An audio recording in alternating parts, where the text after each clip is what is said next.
لتحيا مصر.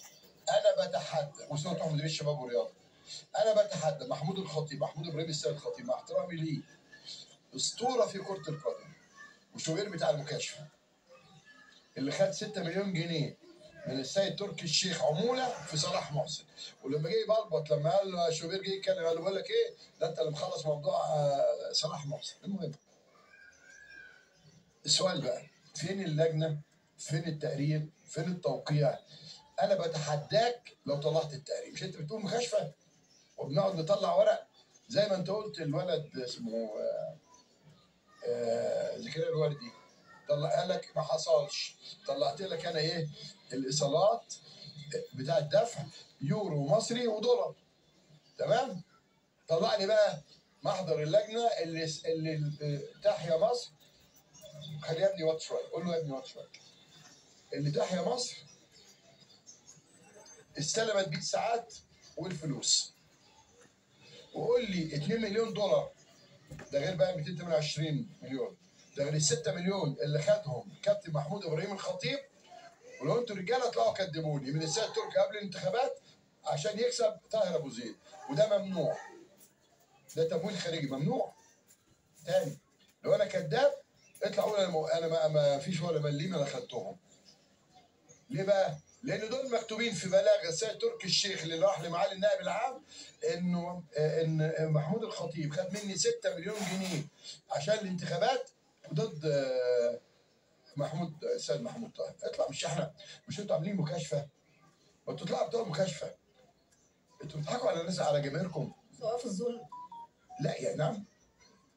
طلبوا من الزمالك كمان يطلبوا. لا انا ما كنتش برد لا ولا ليه ولا ليه لازمه الواد ده ولا ليه لازمه. انا لا هو كارتيرون لما جه يمشي انا كنت برد على الخطيب على الواد اسمه شوبير. لا انا لما طارق حامد لما اديت ميعاد وقال لي قدرني مصطفى فتحي انا كده في حاجات مهمه بتبقى قدام الناس. انا ما بردش على الواد ده. مين ده اللي ارد عليه؟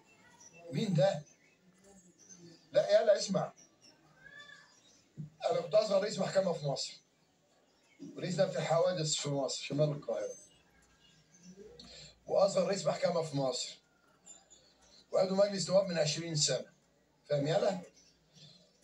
ومؤلف كتاب في القانون الجنائي وانا عندي 23 سنه. اقول لك ايه تاني؟ واكبر محامي في البلد دي كنت مش عارف، وده كان قعدتك في البيت.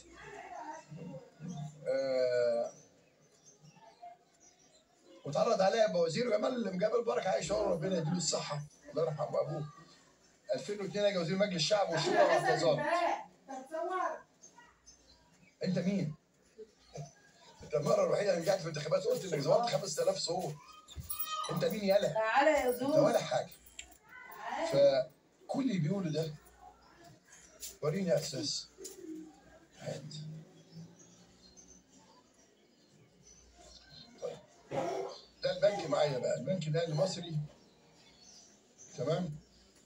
23/7/2010 عمل مع ممدوح عباس، مدته قد ايه؟ ولا القديمه ودي زي كله عم 20 ماشي. شركه منصور للسيارات 2007 15 سنه،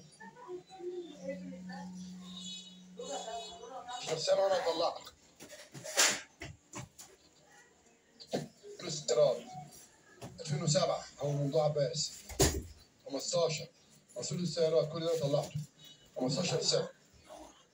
2012 كان هو موجود 15 سنه.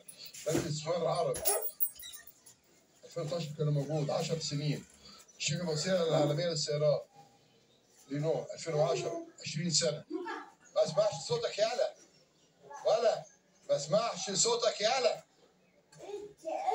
ده ممدوح بس كان بيقبضك انت اللي مدحت شلبي قال لك كان الشنطه بروح اديها لك.